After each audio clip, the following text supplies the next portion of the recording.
TV. The full interview will be there, so you could re-watch if you missed any part. But for now, we'll take you to Gomoa Fetteh, and on the same health issues, residents there are lamenting the really deplorable state of health infrastructure in the community, and they're appealing to government to pay critical attention to their health concerns. Let's take a look at this report. Home to more than 5,000 residents and a regular destination for tourists drawn by its scenic beaches, Gomoa Fetteh relies solely on a small CHIPS compound for healthcare delivery. The facility, which has just 3 beds and a few health workers, is often overstretched, leaving staff struggling to meet patient demand. It's a general ward for both male and female children, adults. Diseases are very contagious, and when we keep them here, some people may be affected. To improve healthcare access, some community leaders and philanthropists have joined forces to expand the facility. They believe the upgrade will not only enhance healthcare delivery, but also boost tourist confidence and support the local economy. The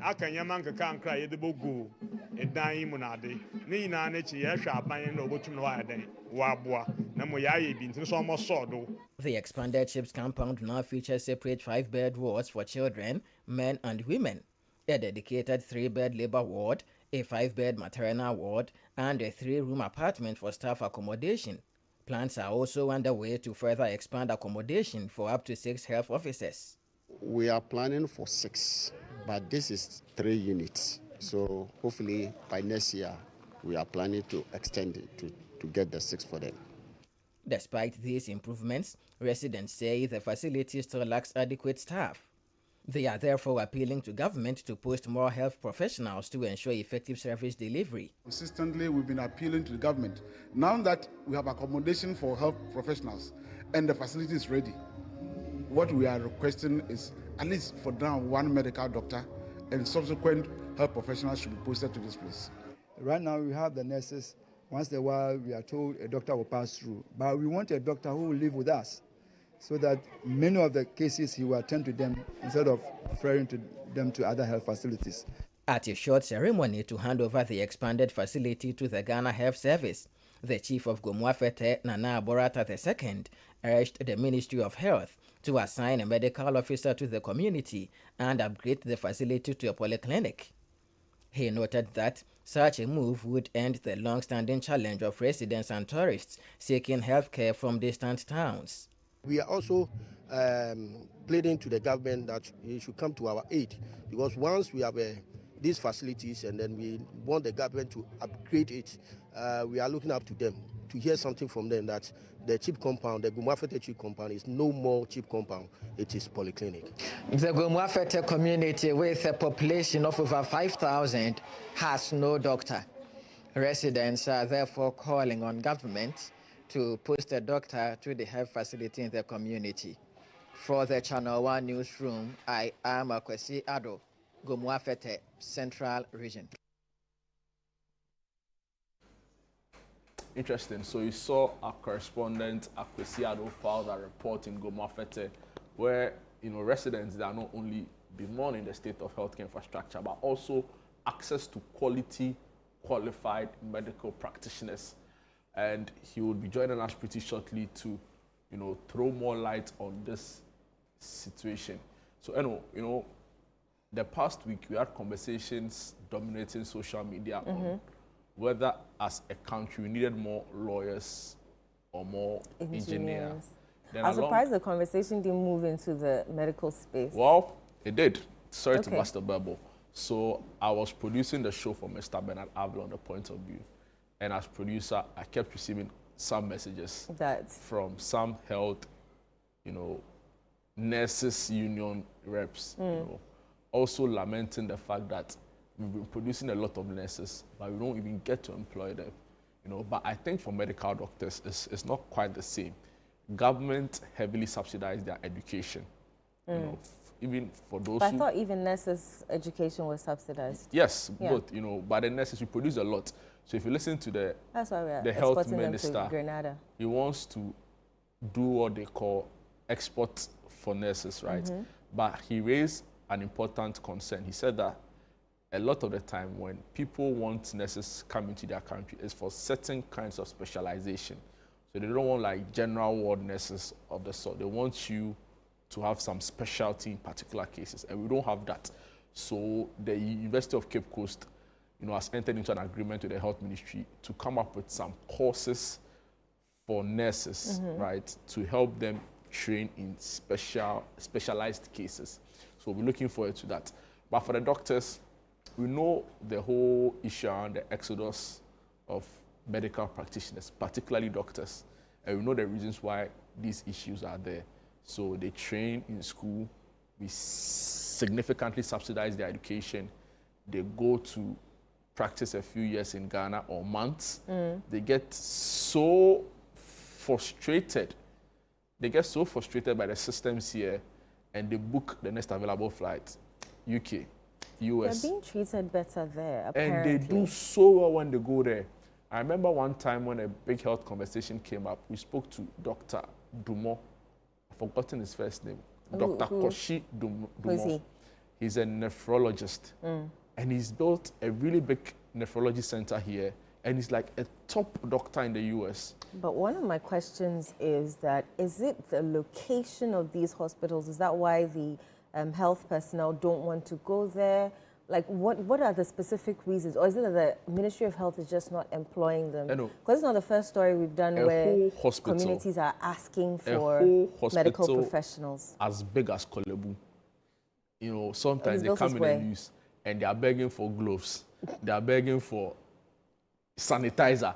Very, very basic health stuff. Yeah. So you can imagine the state of affairs in Namaransa or Nyanyano Polyclinic. Even my own Kanishi Polyclinic, when it rains and you go there, it's eyesore. See, I saw one scene that broke my heart. Pregnant women on stretchers, they were relocating them from one ward to another because their ward was getting flooded. How can you even give birth in peace? So if you're a medical doctor and you have all of these things on your neck thinking about it. Interesting. Let's speak to the assemblyman for Gomoa Fetteh, Frank Enyinda. I hope I got the name right. Good morning. Hello, good morning, sir. How are you doing? I'm very good, please. Yourself? I'm very well, thank you. Thanks for joining us here on Sunday Breakfast. Tell us about this new facility that was opened. Was it a collaboration between you and government, or was it privately refurbished? Okay, thank you very much for this morning. My greetings to your listeners this morning. Today is Sunday, and God bless us all. Amen. It started between Nana Kowinda. He is a chief in Gomoa Fetteh. That is the PRO for the school. So one day he was there and I went to him and I just, as an assemblyman, I think about my people and told him we need to expand our CHIP compound because the healthcare of the people is really necessary. So he agreed and he started building up the lab ward, lab center. So afterwards, then he was like, he should inform the king about it because it's a very good initiative that he wants to help with the community. So afterwards, he went to the king, he spoke with the king, and everyone got involved. So he put up the structure, and we also had one chief called Osanhin of Gomoa Fetteh. So he also came, and he also put up the maternity ward and some bungalows, and it started from there. And we had a very good buildings and bungalows and lab centers and everything there. Has there been any collaboration or any information from the Ministry of Health with regards to the medical professional that you require to run this facility? For now, everything was done within our strength. But some few weeks later, I think it was last week, we had a meeting with the chiefs, and we were told that a PA, which is a physician assistant, has been posted to our community. But for now, we do not need a PA because of how large or how equipped the place is now. We have the buildings, the maternity wards, the kids wards, and everything. So I think we need a doctor now. Yes, we need a doctor now to elevate the place so that we can move from maybe the health center to a polyclinic now. So when do you intend to make that request to the GHS or the Ministry of Health? I think we are thinking of starting it this week. So from Monday to Friday, we jot something down on the paper, and then make sure government hears about it, that this is our situation and we need a medical doctor as soon as possible. Right. Aside the medical doctor, what other things do you need in this health facility? You know, it's a health facility. Right. So it's not only medical doctors that we need. We also need nurses because it serves as a source of employment. You know, we cannot put everything on the government that the government should help us. We helped ourselves. And now we are appealing to the government to at least bring some new nurses. And we need more equipment like laboratory tools. We need beds. We need like anything medical, of which it can support the health center to elevate to polyclinic. That is what we want, because as an assemblyman, I think about the people, and the healthcare of the people. It's in my hands. If it's in my hands, then it's also in the government's hands. So as I stand in for the people, my voice is to speak for the people so that government can hear whatever I say, then come to our aid. When the construction was ongoing, did it come up at any of your meetings that we should put in a request for health professionals so that at least when the facility is completed, you know, the health professionals would have started working? Because I feel like you left that part waiting for too long. It was after putting the building up, or the buildings up, a computer sat on it, and we wrote. I think I had a fair idea that there was a letter which was written to the ministry that we are putting up some buildings, so we need some kind of equipment or tools that will help us make sure that the health facility or the health clinic is in a very good shape. Is this the only health facility in Gomoa Fetteh? Oh, no. This one is the Gomoa Fetteh Health Facility, which is solely for Gomoa Fetteh. Okay. But we also have Hope Christian Hospital, which is a little bit away from town. But for that one, we just walk from the town to there. I think Hope Christian Hospital is very known worldwide. In Ghana, we also know that it's one of the best hospitals that we have in the country. But due to the longevity, the long way that people working from here to the hospital, that is why we also intend that old people cannot just get up and walk. Like aged people cannot just get up and walk and go to the hospital. At least we need a facility which is very close to our people, so that when someone is not feeling well, the person can just get up and say, "Oh, I'm going to the health facility to seek for medical." Right. At the moment or currently, how many nurses do you have, and what exactly can the facility provide for your people in terms of healthcare? At the moment, we have 3 nurses. If I'm not hesitating, we have 3 nurses at the moment, which they are permanent. So with the 3 nurses, it's only the midwife which is there. But the rest of them, when they close work, they all go to their various houses. But now we have bungalows, so the midwife is always there taking care of our people. So at the moment, we are appealing to the government based on the status of the health facility. We should, as soon as possible, make sure that we have a medical practitioner. Not only the medical practitioner, but also tools and equipment which will make sure that the healthcare is in a very good shape. Mr. Frank Enyinda, first of all, thank you for the work you are doing for your people. taking it upon yourself to advocate for an improved health or health infrastructure for them is quite commendable.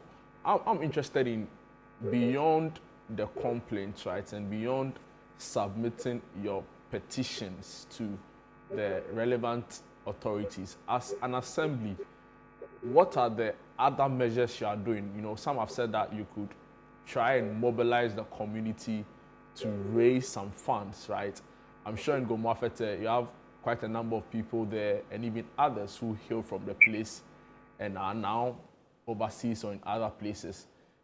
Have you reached out to some corporate organizations to also come on board and support your dream of building a very capable health system or infrastructure for your people? Thank you very much. For the past weeks, it's not government which is involved in it, but also individuals and stakeholders were involved in the upbringing of these structures that we have in Gomoa Fetteh. You can see Village of Hope came to support when we were building a maternity. KF Express Construction, which is a block company from Nana Kwesiahin, we also came to help. He actually put the laboratory center and other centers. So it's a collective goal from other individuals and the chiefs, not only from one individual or something. That is why, as of now, we are appealing to the government that these individuals have done enough. They've also uplifted some of the burdens from government. So as they've done that work, as they've done that work, we also think that it's time for the government to chip in and to also play his role in this situation. Outside of the healthcare sector, we are also told in Gomoa Fetteh the roads there are very bad. So, for example, residents in and around the Nyanyano area complain of, the very deplorable state of the road and how long it takes for them to reach the main road, Kaswa, and now move to other parts of the the capital if they want to. Yeah. Has this particular concern come to your attention, and is the assembly doing anything to address this? Yeah, of course. In 2024, I made a complaint at the district office when we were having a general meeting for the General Assembly that my inner routes are bad, especially. It's not only inner routes, but from the stretch from Gomoa Fetteh to Nyanyano and Kaswa. It's a very long stretch, but the road is very bad. So when I told them, government, as at that time, it was the NPP government, they started the project of which they were doing reshaping for us, but the reshaping was not enough. So when the government left office, the road is bad.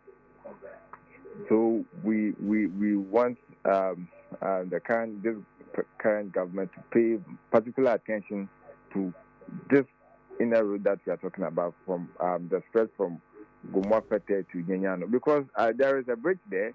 If there is a bridge there, that bridge is water passes through that bridge. There is a flow of water through under the bridge, and it's wearing and tearing off all the time. So if you pass there, it's very dangerous.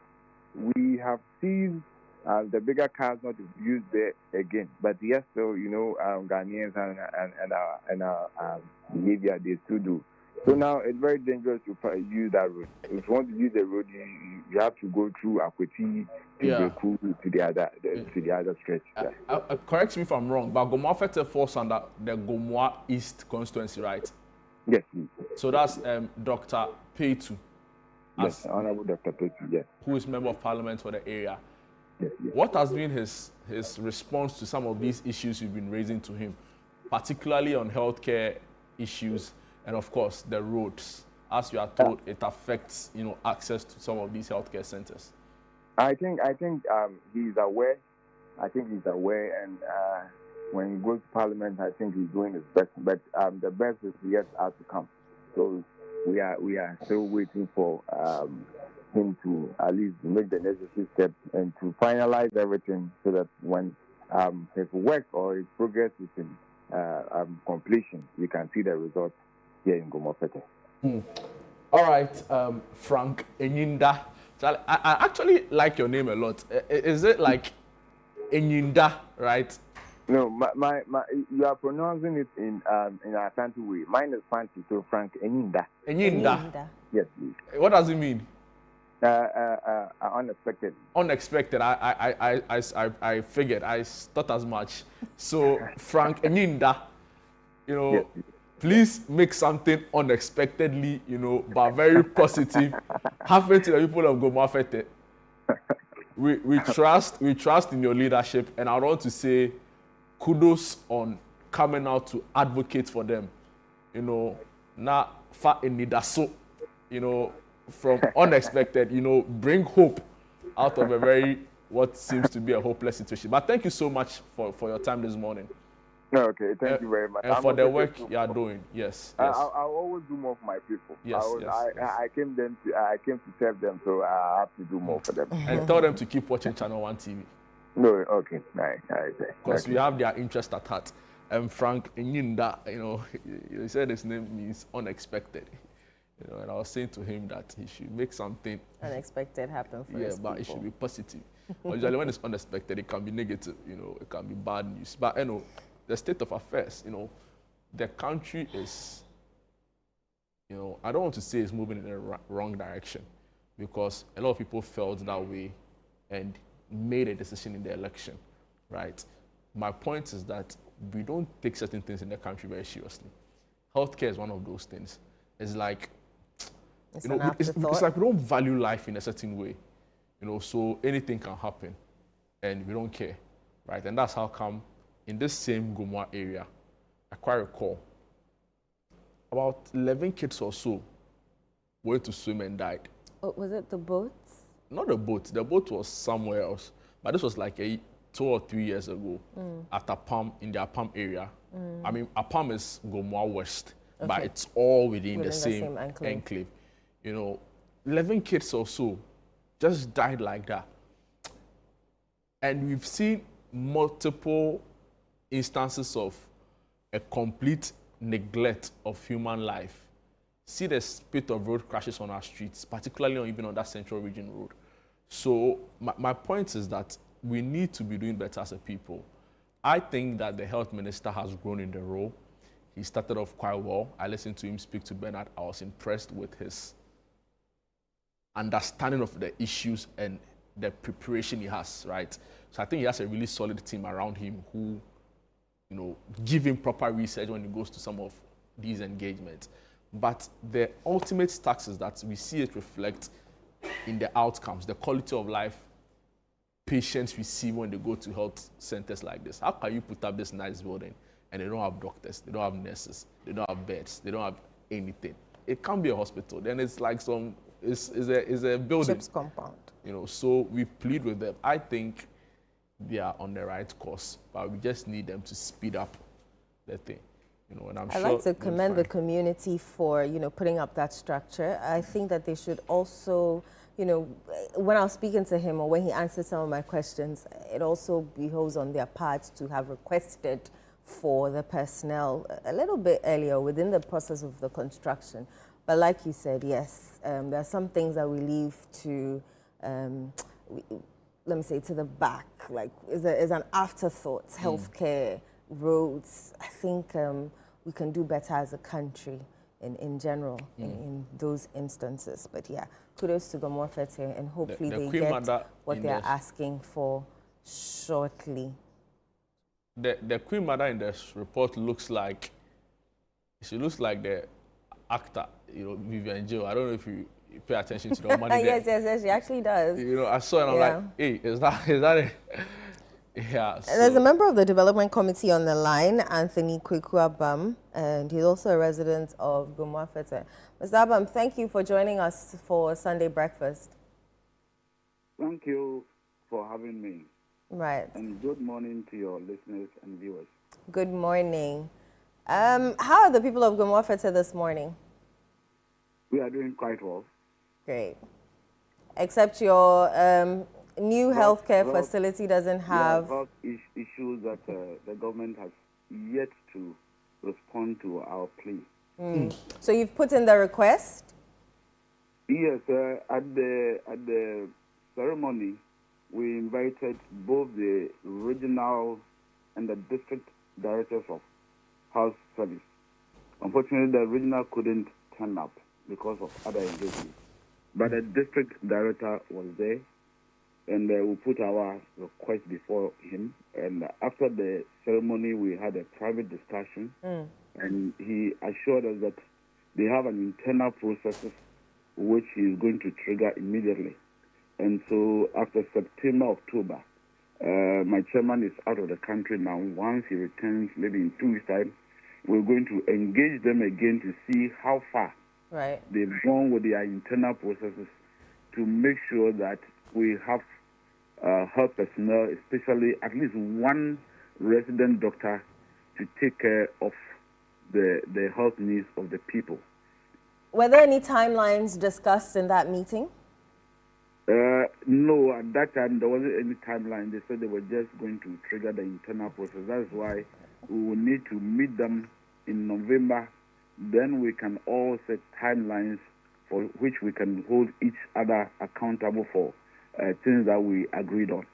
But we hope that since 2026 budget is yet to be presented, and we have alerted them much earlier, all that needs to be done could be factored in the 2026 budget, both at the administrative level and presented to the finance, so that in 2026, we wouldn't have any excuse of there's no budget allocation for this thing, because we've engaged them at the initial stages up to now.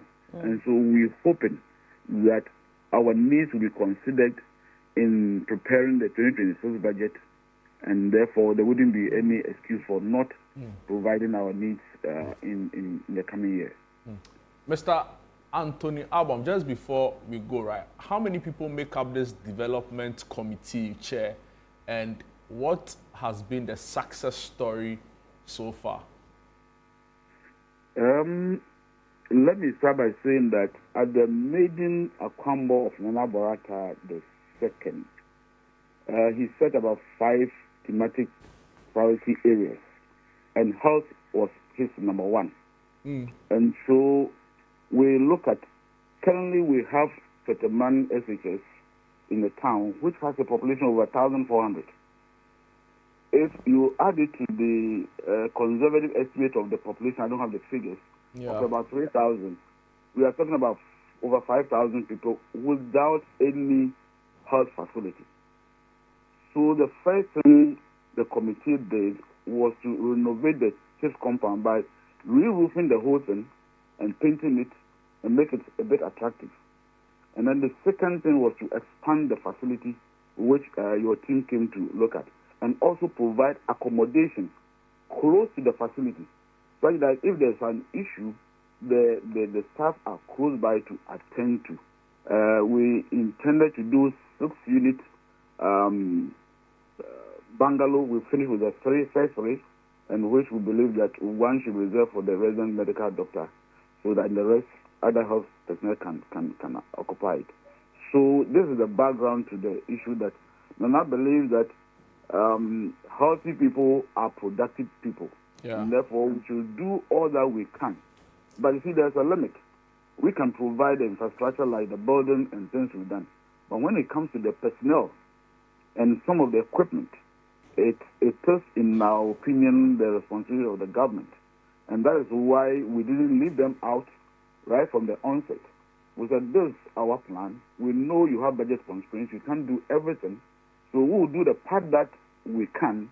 And then when we are done, you also come in and complete it by bringing the personnel and a few equipment. And I must add that the Osahini who constructed the 15-bed has actually provided the beds, everything in there. So in that case, what that we need is equipment for the lab and then the personnel, which in our opinion is the responsibility of the government. And that's why we're engaging the district and the regional directors so that they can help us in that direction. Mr. Abam, I'm sure that they have heard, and I'm sure that they will give you your health personnel that you seek. Thank you so much for speaking to us. Thank you so much. And I want to express our profound gratitude to ChannelOne team for highlighting our issues. This is not the first time you've highlighted our issues, and we thank you so much. And we hope that you continue to help us so we achieve what we really want to achieve. In fact, the next on Nana's agenda is education. Okay. Education, and he has Nana Barata II's Educational Foundation. Right. And through his education committee, he's going to launch the policy document for education and endowment fund in December. So when it gets to that time, we'll extend our invitation to you as well to come and support us, advocate for our cause. Thank you as well for having trust in ChannelOne TV to, deliver for you. Thank you. Thank you, and have a pleasant day. Enjoy yours too. All right, so that's our segment for you. When we return, we have nutrition. Don't go away.